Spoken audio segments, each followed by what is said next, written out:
ছাত্ৰ ছাত্ৰীসকল, আজি তোমালোকক মই নিপকি ইট পাঠটিৰ সাৰাংশটো তাৰ পাছত মূল পাঠটো অসমীয়াত ভাঙনি কৰাই দিম।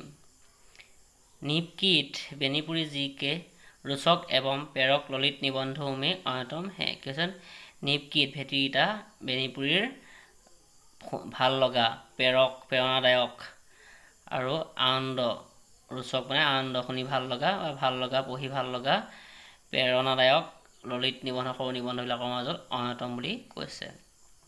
निपकी इट का प्रतिकार्थक है समाज का अनाम शहीद। भेटीर इटार प्रतिकार्थक মানে হৈছে এই প্ৰতীক হিচাপে যিহেতুকে লৈছে भेटीर ইটা তো প্ৰতীক হিচাপে ইয়াত লোৱা হৈছে, সেইকাৰণে প্ৰতিকাৰ্থক বুলি অৰ্থ হৈছে সমাজৰ অনাম শহীদ মহান যিসকল শহীদ সেইসকলৰ কথা কৈছে।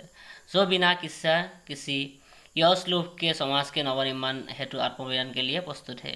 যিসকলে সমাজৰ নতুন নিৰ্মাণৰ কাৰণে কোনো লোভ লালসা নকৰাকৈ নিজকে অৰ্পণ কৰি দিয়ে সেইসকল হৈছে भेटीर ইটা। सुंदर इमारत का आश्रय है नया सुंदर समाज। सुंदर इमारत माने सिंगर अर्थ হৈছে নতুন সুন্দৰ সমাজ। कंगुरे की ईट का प्रतिकार्थक है समाज का यशलोभी सेवक। माने कंगुरे की ईट माने টিলাৰ ইটা মানে ওপৰৰ ইটাবিলাকৰ কথা কৈছে। তাৰ প্ৰতিকাৰ্থক হৈছে সমাজৰ লোভ লালসাত থকা মানে লোভী ব্যক্তিসকলৰ কথা কৈছে। जो प्रसिद्धि प्रशंसा अथवा अन्य किसी स्वार्थवश समाज का काम करना चाहता है। যিসকলে নিজৰ নামটো বিয়পাবৰ কাৰণে প্ৰশংসাৰ কাৰণে বা অন্য কিছু স্বাৰ্থৰ কাৰণেহে সমাজলৈ অৱদান আগবঢ়াই সমাজৰ কাম কৰিব বিচাৰে। निबंधकार के अनुसार भारतीय स्वाधीनता आंदोलन के सैनिकगण निपकी इट की तरह थे, जबकि स्वाधीनता भारत के शासकगण कंगुरे की इट निकली। कैसे निबंधकार अनुसार भारतीय स्वाधीनता आंदोलনৰ সৈনিকগণ কি আছিলে সৈনিকসকল কি আছিলে भेटीर ইটা আছিলে भेटीर ইটাৰ নিচিনা আছিলে কিন্তু জবকি কি হৈছিলে স্বাধীনতা ভাৰত স্বাধীনতা পাছৰ যিসকল শাসক সেইসকল আছিলে कंगुरे की इट कंगुरेছে ওপৰৰ যিখিনি ইটা সেইখিনিৰ লগত তুলনা কৰিছে। भेटीर ইটা আছিলে যিসকল স্বাধীনতা সংগ্ৰামৰ সৈনিকসকল সংগ্ৰাম কৰি স্বাধীনতা আনিছিলে সেইসকলৰ কথা কৈছে, যাৰ দ্বাৰা দেশখন স্বাধীন হৈছিলে সেইসকল হৈছে भेटीर ইটা। আৰু তাৰ পাছত যিসকলে শাসন কৰি আহিছিলে নিজৰ প্ৰকৃতি প্ৰশংসাৰ কাৰণে সেইসকলক ওপৰৰ ইটাখিনিৰ লগত তুলনা কৰিছে।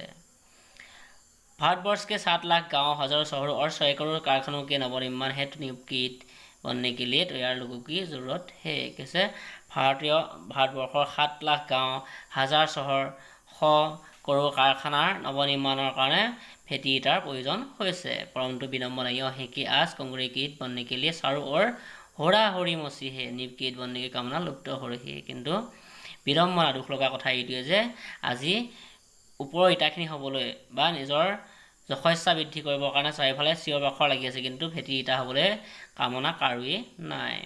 इस रूप में भारतीय समाज का नवनिर्माण संभव नहीं है। और এই পাকখনত এই খণ্ডিখনত भारतीय समाजৰ नवनिर्माण संभव নহয়। इसलिए निबंधकार ने देश के नौजवानों से आह्वान किया है कि वे निपकी इट बनने की कामना लेकर आगे आए और भारतीय समाज के नवनिर्माण में चुपचाप अपने को खपा दे। সেইকাৰণে নিবন্ধকাৰে নতুন ডেকা চামক জোৱানসকলৰ আহ্বান জনাইছে যে কি भेटीर ইটা হোৱাৰ কামনাৰে তেওঁলোকে আগবাঢ়ি আহক আৰু ভাৰতীয় সমাজৰ নৱনিৰ্মাণৰ কাৰণে নিজকে অৰ্পণ কৰি দিয়ক। সেইসকলৰ ওপৰত নিবন্ধকাৰ আস্থা আছে বা আস্থা প্ৰকাশ কৰিছে যে ভাৰতীয় সমাজৰ এতিয়া নৱনিৰ্মাণ কৰিব লাগে। নৱনিৰ্মাণৰ কাৰণে শ্বহীদসকলৰ নিচিনাকৈ নিজকে অৰ্পণ কৰিবলৈ কৰা ব্যক্তিৰ প্ৰয়োজন হৈছে, মানুহৰ প্ৰয়োজন হৈছে। সেইকাৰণে নতুন ডেকা চাম ওলাই আহক আৰু সমাজৰ নৱনিৰ্মাণৰ কাৰণে নিজকে অৰ্পণ কৰি দিয়ক। মানে কি দেশৰ সংগ্ৰামৰ কাৰণে নিজকে লোভ লালসাৰ পৰা আঁতৰত ৰাখি নিজকে অৰ্পণ কৰি দিবলৈ আহ্বান জনাইছে, যাতে এটা সমাজে এটা নতুন সৃষ্টি পায়। সেইটো হৈছে মূল সাৰাংশটো। তাৰপাছত আমি যাম পাঠটোলৈ। এতিয়া চোৱা निपकी इट वह जो चमकिले सुंदर सुखर इमारत है वह किस पर टिकी है। कैसे ইয়াতে প্ৰশ্ন কৰিছে যে সেইটো চমকিলে চিকমিকা থকা সুন্দৰ ধুনীয়া ইমাৰত শৃংগ আছে যে কাৰ ওপৰত থিয় হৈ আছে বা টিকি আছে। इसके कंगुरे को आप देखा करते हैं यार ऊपर से আপোনালোকে দেখিছে किया कभी आपने इसके नींव की और भी ध्यान दिया है। কিন্তু আপোনালোকে ইয়াৰ ভেটিটোলৈ চকু দিছেনে বা ভেটিৰ তললৈ চাইছেনে বা ভেটিৰ তললৈ মন কৰিছেনে। दुनिया चकमक देखती है, ऊपर का आवरण देखती है, आवरण के নিচে जो ठोस सत्य है उस पर कितने लोगों का ध्यान जाता है কি বুলি কৈছে যে পৃথিৱীখনে চকমকাই থকাটো দেখি ভাল পায় চিকমিকাই থকাটো ওপৰ আৱৰণ চাই আৰু আৱৰণৰ তলত যে এটা সত্য লুকাই আছে সেই সত্যটো চাবলৈ কিমানে মন কৰে প্ৰশ্ন কৰিছে ठोस सत्य सदा शिवम होता है किंतु वो हमेशा ही सुंदरम हो यह आवश्यक नहीं सत्य सदाय शिवम হ'ব পাৰে কিন্তু সদায় যে সুন্দৰেই হৈ থাকিব সেইটো কোনো আৱশ্যক নহয় আৰু সুন্দৰ হয় নহয় সেইটো থিৰাং নহয় মানে सत्य कठोर होता है कठोरतार भद्दापन के साथ साथ जन्मा करते हैं जिया करते हैं सत्य कठोर और कठोरतार भद्दापনৰ লগতে सत्य जन्म হয় আৰু জিয়াই থাকে हम कठोरता से भागते हैं भद्दापन से मुँह मोड़ते हैं और इसलिए सत्य से भी भागते हैं আমি कठोरतार পৰা कठोर টান বেয়া মানে এইবিলাক কষ্টদায়ক বস্তুৰ পৰা আমি আঁতৰি থাকোঁ ভদ্দাপনৰ পৰা আমি ভাল কথাৰ পৰা মানে মনটো আঁতৰাই ৰাখোঁ সেইকাৰণে আমি সত্যৰ পৰাও পলাই ফুৰোঁ नहीं तो हम इमारत के गीत नीप के गीत से प्रारंभ करते নহ'লে আমি সিংগৰ গীতবিলাক বা ওপৰ টিলাৰ গীতবিলাক আমি নীপ ভেটি ইটাৰ গীতৰ পৰাহে আৰম্ভ কৰোঁ মানে ভেটি ইটাৰ কথাহে আমি প্ৰথমতে ভাবিলোহেঁতেন ওপৰ টিলাটোৰ কথা আমি নাভাবিলোহেঁতেন যদি আমি সত্যক স্থাপন কৰিবলৈ চেষ্টা কৰিলোহেঁতেন মানে সঁচাটো কি যদি আমি বিচাৰি পালোহেঁতেন তেতিয়াহ'লে আমি সেই বলিদান দিয়া সময়খিনি কথা বা বলিদান দিয়া ব্যক্তিসকললৈ মনত পেলালোঁ বা ইটাটোলৈ মনত পেলালোহেঁতেন বুলি ইয়াতে ইংগিত প্ৰকাশ কৰিছে वो ही धन्य है जो कद सत्कर कंगुरे पर चढ़ती है और बरबस लोक लोचनों को अपनी ओर आकृष्ट करती है সেই ইটাটো ধন্য যি কি কৰিছে ওপৰলৈ কংগুৰে মানে লাহে লাহে খটখটি বা ওপৰলৈ এখোপকৈ আগবাঢ়ি গৈ আছিলে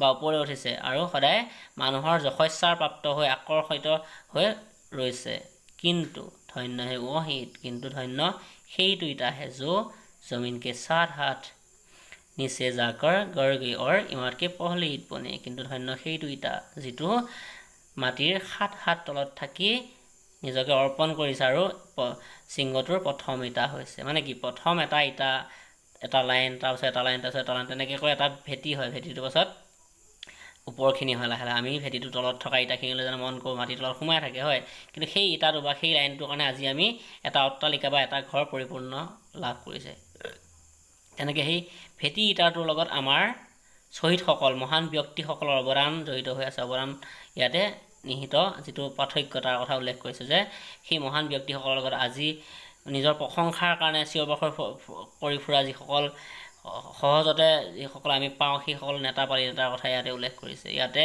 ইংগিত প্ৰদান কৰিছে যে সেই এনেকুৱা মানুহ হ'ব নালাগে আমি সদায় ভেটি ইটা হ'বলৈ চেষ্টা কৰিব লাগে সেইটো কথা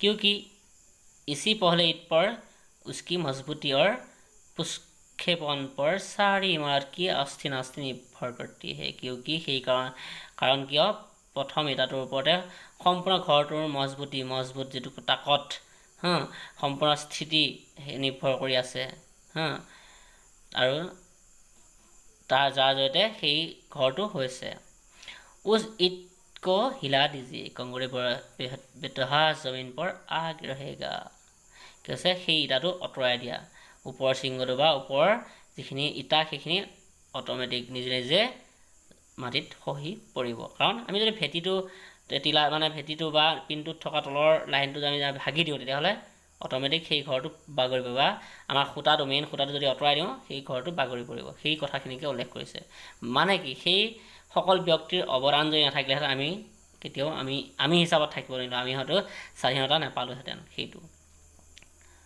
সেইটোৱে কথা কংগুৰে के गीत गाने वाले हम आए अब नीप के गीत गाए কংগুৰে ওপৰৰ ইটাৰ গীত গোৱা বা ওপৰৰ কথা বা ভাবা বা ওপৰৰ টিলাবিলাকৰ কথা যোনে চিন্তা কৰে বা আজি যশ কীৰ্তি বিচাৰি যিসকলে চিন্তা কৰে সেইসকলক কৈছে যে যিবিলাকে গীত গায় সেইসকলক নিবৰ মানে ভেটি ইটা বা মহান ব্যক্তিসকলৰ নামানুকীৰ্তন কৰাহে মূল কথা বুলি উল্লেখ কৰিছে ओ ईद जो जमीन में इसलिए गड़ गई कि दुनिया को इमारत मिली कंगुरा मिले সেই ইটাটো জমিন মাটিত সেইকাৰণে খহি পৰিছিলে যে পৃথিৱীখনে যাতে এটা নতুন সৃষ্টি পায় বা ওপৰৰ সিংহটো পায় টিলাটো পায় বা এখন ৱাল হয় সেইটো কথা ओ ईद जो सब इटू से ज़्यादा पक्की थी जो ऊपर लगी होती तो কম্পুৰে কুই শোভা চগুণে কৰ দেতি। সেই ইটাটো ধন্য বুলি কৈছে। সেই ইটাটো যিটো কিছু মাটিৰ তলত সোমাই আছে আৰু পকা ইটা, টান ইটা, আৰু সেইটো ইটা যদি ওপৰত থাকিলেহেঁতেন তেতিয়া হয়তো সেই ৱালখনৰ বা সেই সৌন্দৰ্যটো আৰু বেছি মজবুত হৈ গ'ল, শগুণ বৃদ্ধি হ'লহেঁতেন বুলি উল্লেখ কৰিছে। মানে কি, সেই যিসকল মানে মহান ব্যক্তি, সেই মহান ব্যক্তিসকল আজি থকাহেঁতেন চাগৈ আজি দেশখনৰ অৱস্থা বা সমাজখনৰ অৱস্থা বেলেগ হৈ পৰিলেহেঁতেন বা ভাল এটা ৰূপ প্ৰদান কৰিলেহেঁতেন বুলি উল্লেখ কৰা হৈছে। সেইবিলাক কথাকে ইয়াত মানে ইংগিত প্ৰদান কৰিছে। ভেটি ইটাটোৰ লগত মানুহৰ বা সমাজ ব্যৱস্থাৰ কথা উল্লেখ কৰি ইয়াতে আগবঢ়াই লৈ গৈছে, পাঠটো ৰোচক কৰি তুলিছে, ভাল লগা কৰি তুলিছে। তাৰপাছত চোৱা, কিন্তু जिसने देखा इमारत के पायदारी उनकी नींव पर मुनहसिर होते हैं इसलिए उसने अपने को नींव में अर्पित किया। যিজনে দেখিছিলে বা যিজনে গম পাইছে যে সেই ভেটিৰ কথাটো মজবুতি কেনেকৈ হ'ব বা মজবুত কেনেকৈ হ'ব, সেই গম পোৱাৰ কাৰণে সেই ইটাটোক তাত অৰ্পণ কৰিছিল। মানে কি, সেই ভেটি ইটাটো তাত সোমাই পৰাৰ কাৰণে আজি সেই মজবুত হ'ল। মানে কি, সেই ব্যক্তিজনৰ বা সেই মহান ব্যক্তিসকলৰ অৱদানৰ জৰিয়তেহে আজি সেই আমি স্বাধীনতা পাইছোঁ বা আমি ভালকৈ থাকিবলৈ পাইছোঁ। वो ईद जिसने अपने को 7 हाथ जमीन के अंदर इसलिए गाड़ दिया कि इमारत जमीन के 100 हाथ ऊपर तक जा सके। সেই ইটাটোৱে সেইকাৰণে নিজকে 7 হাত মাটিৰ তলত সোমাই দিলে, যাতে ইমাৰত ওপৰৰ শৃংগটো, ওপৰৰ ৱালখন বা যাতে মাটিৰ পৰা 100 হাত ওপৰত থাকিব পাৰে। মানে কি, তলত 7 হাত সোমাই থকাৰ কাৰণেহে ওপৰত আমি সেই শৃংগটো পাইছোঁ। वो ईद जिसने अपने लिए अंधकूप इसलिए कबूल किया कि ऊपर के उनके साथियों को स्वच्छ हवा मिलते रहे, सुनहरी रोशनी मिलते रहे।